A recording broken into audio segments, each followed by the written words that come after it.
सो आप सभी का स्वागत एवं अभिनंदन। नमस्ते। शिक्षा मंत्रालय के महत्वपूर्ण कार्यक्रम उन्नत भारत अभियान के webinar series understanding various modes of tribal development and protecting there indigenous culture from external influence, इस विषय पर चर्चा एवं विचार प्रस्तुत करने हेतु आज हमारे साथ 3 महत्वपूर्ण विशिष्ट अतिथि राजस्थान से जुड़े हैं। तो सबसे पहले हम हमारे एक्सपर्ट स्पीकर के रूप में मैं डॉक्टर मन्नालाल गिरावत सर को आमंत्रित करना चाहूँगा, लेकिन उसके पहले उनका संक्षिप्त परिचय प्रस्तुत है। डॉक्टर मन्नालाल दावत जी राजस्थान सरकार में ज्वाइंट ट्रांसपोर्ट कमिश्नर के पद पर अपनी सेवाएं दे रहे हैं। साथ ही साथ केंद्रीय टोली जनजाति सुरक्षा मंच के माननीय सदस्य भी हैं। डॉक्टर मन्नालाल दावत जी जनजाति विकास से संबंधित कार्यों में भी सक्रिय रहते हैं तथा उनसे संबंधित चर्चाओं में बढ़ चढ़ कर भी अपनी हिस्सेदारी निभाते हैं। डॉक्टर मन्नालाल दावत जी भारत के संविधान और नीति फ्रेमवर्क में स्वदेशी संस्कृति की आवश्यकता और बाहरी प्रभाव इस विषय पर अपना वक्तव्य प्रस्तुत करेंगे। मैं पुनः श्री रावत जी को उनके उद्बोधन के लिए आमंत्रित करना चाहूंगा। Doctor Mannalal Dawat ji, it's over to you sir.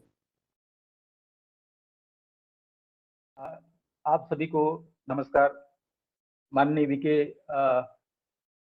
विजय साहब, पीके सिंह साहब, इस कार्यक्रम के संचालनकर्ता साहब, हमारे बड़े महत्वपूर्ण अतिथि आरसी खराड़ी साहब, आप सभी को प्रणाम। महत्वपूर्ण विषय उन्नत भारत अभियान के क्रम में जो श्रृंखला है उसमें आपने लिया है, जनजातियों का विषय है, बहुत कीमती विषय है। और दक्षिण राजस्थान जो जनजातियां हैं वो निश्चित रूप से इसे एकदम उनका जो विमर्श है, उनका जो विषय है, वो आपके माध्यम से जो भी निर्णय लेने वाली एजेंसीज हैं, चाहे नीति आयोग हो, चाहे भारत सरकार हो, चाहे राष्ट्रीय जनजातीय आयोग हो, वहां तक जो निष्कर्ष है, कुछ बातें हैं, कुछ ट्रेंड्स हैं, कुछ प्रॉब्लम्स हैं, वो उनको आप भिजवाएंगे, ऐसी अपेक्षा के साथ मैं अपनी बात को शुरू करता हूँ। आज परिवर्तन का युग है और सर हम चाहेंगे कि आप अपना माइक वीडियो एक बार ओपन कर लें तो थोड़ा अच्छा रहता। Audience would like to see you sir. हाँ, आप वीडियो मोड ऑन कर लीजिए प्लीज। हाँ जी। आज परिवर्तन का युग है और चारों तरफ आमूलचूल परिवर्तन के सारे काम चल रहे हैं और एक भारत सशक्त भारत के अभियान में जनजातियां पीछे क्यों रहे हैं, जनजातियों के विषय पीछे क्यों रहे हैं, यह हम सभी के लिए चिंतनीय विषय हो सकता है।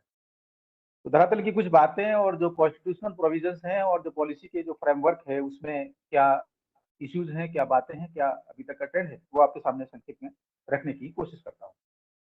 हम जानते हैं कि जनजातियों का विकास की जब भी बात हुई तो हमारे संविधान निर्माताओं ने इस बात को सोचा कि जो जनजाति के विषय है वो बहुत कीमती है, इसलिए जनजातियों के लिए आरक्षण, संरक्षण और नीति में समर्थन देने के लिए प्रोविजंस किए गए।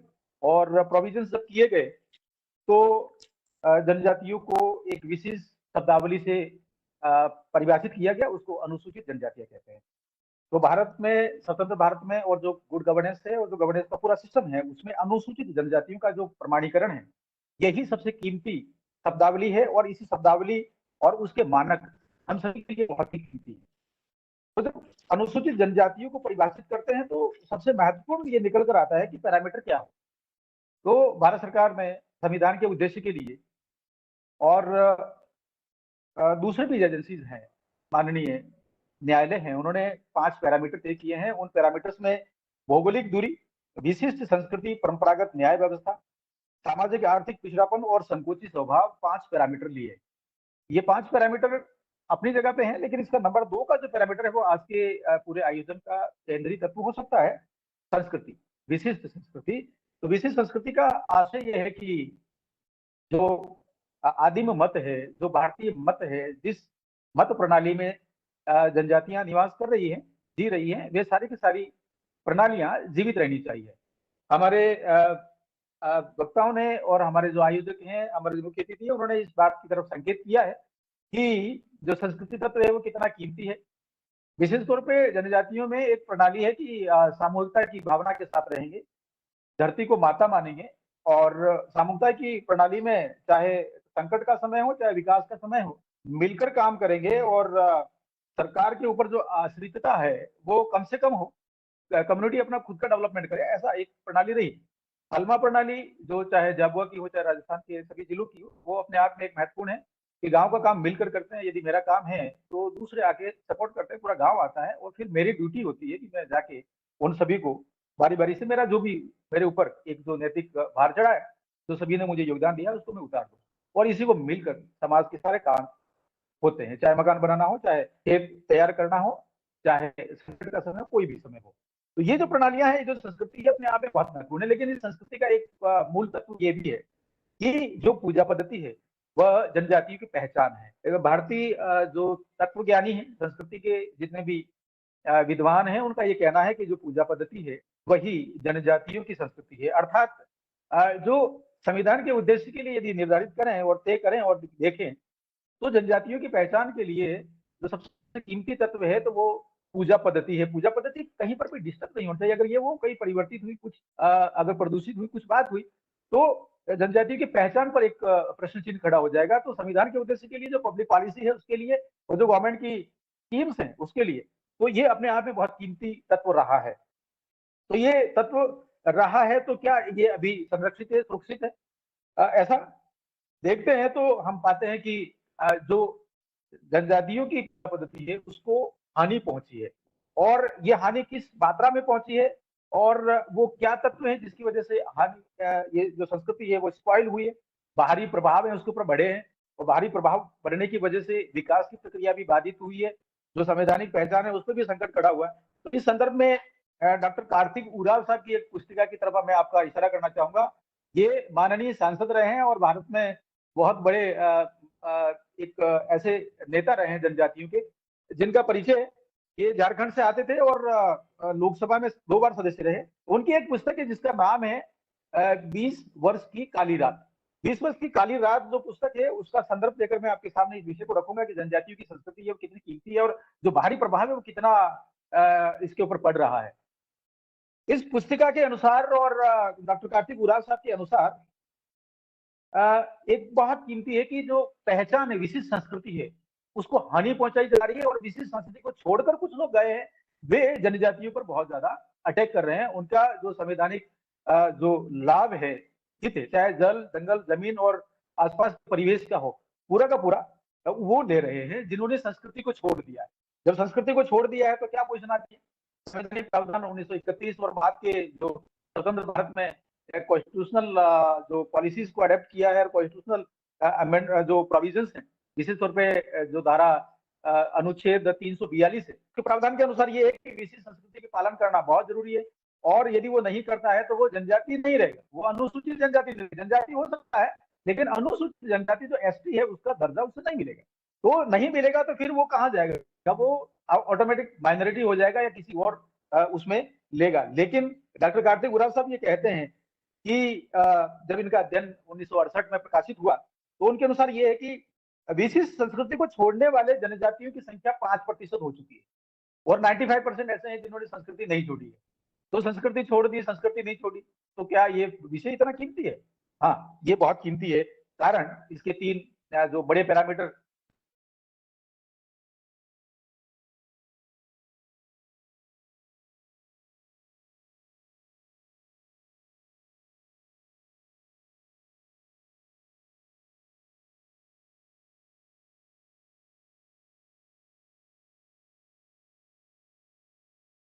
आई थिंक उनका नेटवर्क में प्रॉब्लम है।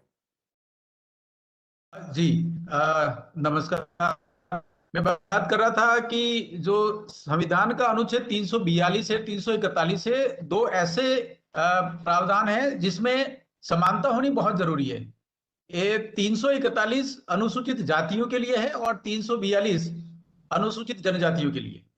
तो स्थिति ये बनी है कि अनुसूचित जातियों के लिए जो धर्मांतरित हैं, चाहे वो ईसाई बन गए, इस्लाम मत में चले गए, उन दोनों को अनुसूचित जातियों की परिभाषा से बाहर कर दिया। लेकिन जैसे पूर्व वक्ता ने कहा कि अनुसूचित जनजातियों से बाहर नहीं किया। और पैरामीटर ये है कि विशिष्ट संस्कृति को जो छोड़ देता है उसको बाहर जाना चाहिए, उसका पात्रता उसमें है नहीं। तो ये अपने आप में एक बहुत बड़ा विरोधाभास है। और इस विरोधाभास को लेकर 1968 में एक बिल प्रस्तावित विधेयक का जो पूरा मसौदा है वो लोकसभा में प्रस्तावित किया गया था। डॉक्टर कार्तिक उरांव साहब इसके लिए बहुत युद्ध लड़े थे और लोकसभा में जब प्रस्तुत हुआ तो उसके करीब 1 साल तक तो वो उसमें कहीं पर भी कार्यसूची में शामिल नहीं हुआ। लेकिन जब कार्यसूची में शामिल हुआ तो डिस्कस बहुत लंबी उसके बाद हुई।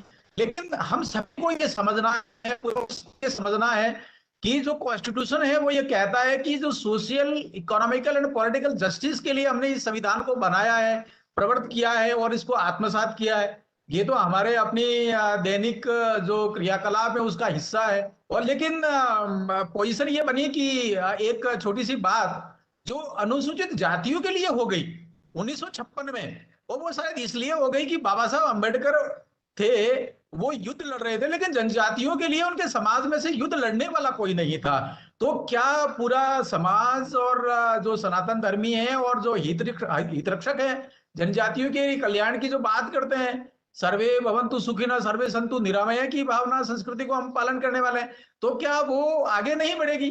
निश्चित रूप से बढ़ेगी। डॉक्टर कार्तिक उरांव इस बात को बहुत आगे बढ़ाया। जो मसौदा लोकसभा में पेश हुआ था डिलिस्टिंग के लिए, अर्थात कि जिन्होंने ईसाई और इस्लाम धर्म को अपना लिया है वे दोनों बाहर चले जाएं, अनुसूचित जनजातियों की परिभाषा से बाहर चले जाएं। लेकिन वो मसौदा बहुत मुश्किल से लड़ाई लड़ने के बाद लोकसभा में आया। लेकिन लोकसभा में जिस ढंग से कैबिनेट ने पारित किया था, लेकिन तत्कालीन जो नागालैंड था और जो मेघालय थे वहां के मुख्यमंत्री और कुछ 50 जनप्रतिनिधि जो धर्मांतरित थे, ईसाई मत को मानने वाले थे, वे तत्कालीन प्रधानमंत्री जी के पास गए, दबाव डाला और यहां तक की धमकी दी कि यदि आपने इस मसौदे को पारित कर दिया, कानून बना लिया, तो हम पूरे हिंदुस्तान के जो यूनियन है उसको छोड़कर हम बाहर चले जाएंगे। अर्थात हम इतनी बड़ी धमकी कि हम आजाद देश का निर्माण करने की बात करेंगे। तो ये जो सारा तंत्र बना वो जनजातियों के हित में नहीं बना।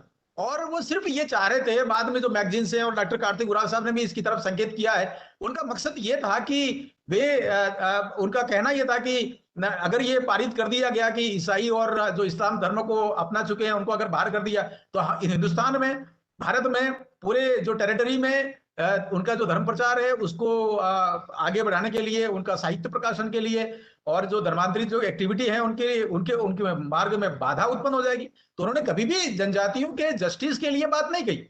और जो लॉजिक है वो भी स्पष्ट है, जो आर्टिकल है, जो एविडेंसेस है वो भी ये बिल्कुल स्पष्ट है कि जनजातियों के हित के लिए नहीं था, वो सिर्फ अपने धर्म का प्रचार प्रसार करने के लिए ही सोच रहे थे। तो यहाँ बहुत कीमती है जो भारी प्रभाव है संस्कृति का और जो जनजातियों की पात्रता है, जो कॉन्स्टिट्यूशनल संरक्षण की बात है, नीतियों में विकास की बात है, वो सारी के सारी यहाँ पर धूमिल हुई है, कमजोर हुई है। और ये बिल जब गया लोकसभा में बहुत मुश्किल से पारित हुआ, जो पेश किया गया और जब डिबेट की बात आई तो बहुत मुश्किल हालात में हुआ। मुश्किल इसलिए है कि डॉक्टर कार्तिक उरांव इस बात को एक युद्ध की तरह लड़े और उन्होंने सोच लिया था, उनके पास एविडेंसेस थे, उनके पास शोध के आंकड़े थे, तो उसके बाद बड़ी मुश्किल से ये पेश किया गया। और जो मुश्किल इसलिए कह रहा हूं कि 348 सांसदों के साइन कराने पड़े उनको सिर्फ इस बात के लिए कि ये लोकसभा में कार्यसूची में शामिल हो जाए। आप देखिए कि कितनी बड़ी बात हुई होगी, कितना संघर्ष किया होगा उस एक चिंतक ने जनजातियों के हितों के लिए और भारतीय मत प्रणाली को मानने वालों के लिए। 348 सांसदों के हस्ताक्षर के बाद सरकार दबाव में आई और सूचीबद्ध हुआ और डिबेट हुई। और बहुत महत्वपूर्ण इसमें यह है कि डॉक्टर कार्तिक उरांव ने क्या कहा और ये विशिष्ट संस्कृति और बाहरी प्रभाव के बारे में उन्होंने क्या कहा। उन्होंने कहा कि जब मैं ये पेश कर रहा हूं तो मेरे सामने 2 ही पैरामीटर है। नंबर 1, मैं जनजातियों के खिलाफ हो रहे क्रूर अन्याय को दूर करना चाहता हूं। अर्थात जिन्होंने संस्कृति को छोड़ दिया है और फिर वे लाभ ले रहे हैं, तो ये जो सिचुएशन है ये एक क्रूर अन्याय है जनजातियों, अनुसूचित जनजातियों पर, जो मूल मत को मानने वाले। क्रूर अन्याय की बात डॉक्टर कार्तिक उरांव कह रहे हैं, जो तत्कालीन लोकसभा में बहुत पावरफुल थे और जो रूलिंग पार्टी थी 1968, 69 और 70 में, उसके एक एमपी थे, उन्होंने ये बात कही है। और एक जॉइंट पार्लियामेंट्री कमेटी बनी थी, उसमें डिलिस्टिंग अर्थात जिन्होंने जो मूल मत है आदि मत है, जो आदिवासी संस्कृति है उसको छोड़ दिया है, उनको बाहर करने वाली जॉइंट पार्लियामेंट्री कमेटी ने भी इसको बहुमत से पारित किया था। तो डिबेट में निकल कर यह आया कि सरकार को डॉक्टर कार्तिक उरांव ने यह कहा और सभी पूरे सदन के सामने यह कहा कि या तो आप इस विधेयक को ड्रॉप कर दीजिए, और यदि आप ड्रॉप करते हैं तो मुझे इस धरती से उठा दीजिए। एक दर्द, एक बात इस स्तर पर जाके यदि कोई एक विद्वान जनजाति समाज का व्यक्ति और जनजाति समाज का हित चिंतक और सदस्य जब ये बात कहता है तो अपने आप में बहुत महत्वपूर्ण है। जो बाहरी संस्कृति है और उस संस्कृति की वजह से जनजातियों को कितने हानि हो रही है भारतीय लोकतंत्र में, इस बात की तरफ इशारा करता है। बाकी सारे इश्यूज हैं कि पॉलिसी में कैसे चीजें होंगी, कॉन्स्टिट्यूशनल प्रोविजंस में कैसे होंगे, लेकिन एक बहुत कीमती बात है, वो हम सभी को समझना चाहिए कि डॉक्टर कार्तिक उरांव ने तो बात कह दी, लेकिन जो अनुसूचित जाति अनुसूचित जनजाति अत्याचार निवारण अधिनियम 1988 है, उसको एनफोर्समेंट करने के लिए भी बहुत बड़ी दिक्कत आ रही है।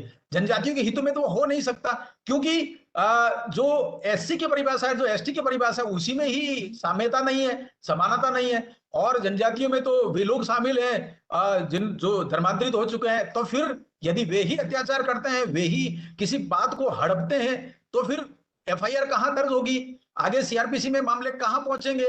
तो ये भी अपने आप में एससी एसटी जो एट्रोसिटी एक्ट है उसको एनफोर्स करने में भी बहुत बड़ी दिक्कत पूरे देश में हो रही है, ऐसा निकल कर आया है। डॉक्टर कार्तिक उरांव ने जो आंकड़े पेश किए थे, क्या वे आंकड़े या बाद के समय में जब शिक्षा का और दूसरे कारणों से समाधान हो गया क्या, ये भी वाली बात है, ये समाधान नहीं हुआ है।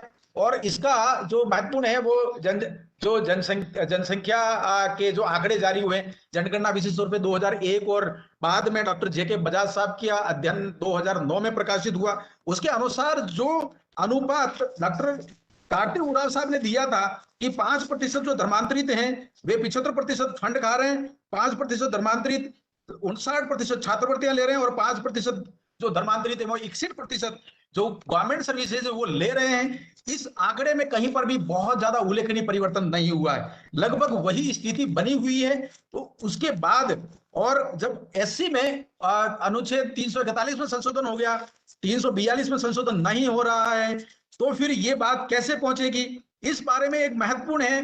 10 नवंबर 1970 को जब ये डिबेट हुई और डिबेट होने के बाद डॉक्टर कार्तिक उरांव ने जो आखिरी स्टेटमेंट दिया, और उस टाइम सरकार ने ये कहा कि इस लोकसभा के जो अंतिम सत्र होगा उसमें इसको डिबेट के लिए वापस पेश किया जाएगा। लेकिन दुर्भाग्य कहें जनजातियों का सौभाग्य का उदय नहीं हुआ और वो लोकसभा भंग हो गई। लोकसभा भंग होने के उपरांत महत्वपूर्ण बात यह रही कि डॉक्टर कार्तिक उरांव ने इस बात को वापस कहा कि अगली जो लोकसभा आई है उसमें इस बात को प्रस्तुत किया जाए, और इस बारे में तत्कालीन प्रधानमंत्री जी को पत्र लिखा। लेकिन ना उस पत्र को किसी पत्रावली पर लिया गया है, ना ही वो पत्र कभी भी फाइल पर आया है, ना उस पर कोई ओपिनियन जारी हुआ है, ना उस विधेयक को वापस लोकसभा में प्रस्तुत किया गया है। और संस्कृति और जनजातियों के जो डेवलपमेंट है उस पर जो बाहरी प्रभाव है, उस बात को ये देखिए कि इस बात को डिनाई भी नहीं किया गया कि हम इस पत्र में और इसके जो कंटेंट है उसको हम रिजेक्ट करते हैं। अर्थात ये है कि वो जो मसौदा है डीलिस्टिंग वाला, वो आज भी लोकसभा के समक्ष लंबित है, वो पारित होना चाहिए। वो जब पारित होगा तभी जनजातियों का वास्तव में इस लोकतंत्र में कल्याण होगा। और मेरे पूर्व वक्ता ने इन्होंने एडवोकेट तावर जी ने बिल्कुल स्पष्ट कहा है, उस बात की सहमति जताते हुए मैं ये कहूंगा कि ये प्रश्न जनजातियों का ही नहीं पूरे देश का है, लोकतंत्र का है। और हमारे जो डेमोक्रेटिक जो जितने भी संस्थाएं हैं, चाहे वो ग्राम पंचायत से हो, चाहे वो राज्य सरकारों की हो, चाहे लोकसभा की हो, संसद की हो, सभी की ये एक सामूहिक जिम्मेदारी है, उनके सामने ये प्रश्न आना चाहिए, विचारणीय प्रश्न है। और ये उस बात के लिए विचारणीय प्रश्न है कि यदि विकास के पैरामीटर पर हिंदुस्तान में हम जब बात करते हैं कि सबसे गरीब कौन, तो सबसे गरीब में भी सबसे गरीब वो जनजाति हैं। समस्याओं की अगर लिस्ट बनाए तो लिस्ट बहुत लंबी है, और अपने आप में यह एक मानवीय समस्या है जिसकी तरफ हम सभी को जाना चाहिए, सोचना चाहिए। महत्वपूर्ण ये कि जनजाति सुरक्षा मंच की आवाज अखबारों में पढ़ने को आ रही है और सड़क से संसद तक की चर्चा हो रही है। इस चर्चा में पूरे समाज को, विशेष तौर पर जो एकेडमिक जगत के हमारे विद्वान जन हैं जो समझते हैं कि देश की समस्याएं, देश के इकाई व्यक्ति की समस्याओं का समाधान हो, उन सभी तक ये बात पहुंचे कि जनजातियों की बात है वो कितने कीमती है। और बाहरी संस्कृति के प्रभाव की वजह से जो मूल संस्कृति मानने वाले हैं, आदि मत मानने वाले हैं और संस्कृति के रक्षक हैं, विशेष तौर पर जो आस्था के विषय हैं उन पर आज भी कायम रहे हैं। और यहाँ तक कि जो मध्यकाल में आक्रमण हुए, जिन्होंने धर्म को नहीं छोड़ा और जंगलों में आश्रय लिया, यहाँ तक कि महाराणा प्रताप को हीरो बना के पूरे विश्व पटल पर स्थापित किया, वे जनजातियां, वे मार्शल कौम अपने मूल संस्कृति पर कायम रहे। वो कभी भी किसी भी स्तर पर कंप्रोमाइज नहीं किया और देश की संस्कृति के लिए लड़े हैं। उनका विषय है, उनकी संस्कृति का विषय है। जब उनकी संस्कृति का विषय है तो खाली नृत्य करना और जो संगीत है उसका कंटेंट देख लेना और एक विशेष क्षेत्र में जाके जंगलों में गरीबी के टापू के रूप में अनुसूचित क्षेत्र, अनुसूचित जनजाति के परिवारों को देखना, मुझे नहीं लगता है कि हम सभी का मन में कोई एक ऐसी बात और एक गरिमामय बात प्रस्तुत करता है। तो एक कानूनी प्रक्रिया है, संवैधानिक प्रक्रिया है और लोक नीति की प्रक्रिया है। उसमें डॉक्टर कार्तिक उरांव के 1970 में छेड़े गए उस अभियान को आगे बढ़ाना चाहिए। और ये मूल बात है, इस मूल प्रश्न का यदि समाधान हो जाता है तो जनजातियों के विकास और जनजातियों के जो संवैधानिक आरक्षण, संरक्षण और विकास के जितने भी पैरामीटर हैं उस पर एक बड़ा उछाल आएगा। और एक महत्वपूर्ण है कि राष्ट्रीय सुरक्षा का जो प्रश्न है, क्योंकि जनजातियां देश के ऐसे क्षेत्रों में निवास करती हैं जो अंतर्राष्ट्रीय सीमाएं हैं, और यदि अंतर्राष्ट्रीय सीमाओं पर जो बाहरी संस्कृति वाले तत्व हावी हो रहे हैं, तो आपने देखा होगा नागालैंड में किस प्रकार की समस्या पैदा हुई, अरुणाचल प्रदेश के कुछ क्षेत्रों में कैसी समस्या पैदा हुई, किस तरह के प्रश्न जो भारत विरोधी राष्ट्रीय तत्व हैं वे उठाते रहते हैं। किस प्रकार से इस तरह का एक भ्रम पूरे देश में फैला है कि संविधान की परिभाषा को ही उल्टा परिभाषित किया जा रहा है। कुछ लोग ये कह रहे हैं कि ना लोकसभा ना विधानसभा, सबसे बड़ी ग्राम सभा। ऐसी बात कैसे कह सकते हैं? कोई ग्राम सभा है वो संविधान के ऊपर कैसे हो सकती है? क्या सार्वभौमिक सत्ता देश में एक से ज्यादा हो सकती है? क्या संसद की शक्ति के ऊपर भी कुछ हो सकता है? क्या इस तरह के जो भ्रम है वो भी फैलाए जा रहे हैं। एक पंथ है, उसका मैं नाम नहीं लेना चाहूंगा, लेकिन वो ये कहते हैं कि हम तो भारत सरकार हैं, जनजातियों के युवाओं को भड़काया जा रहा है।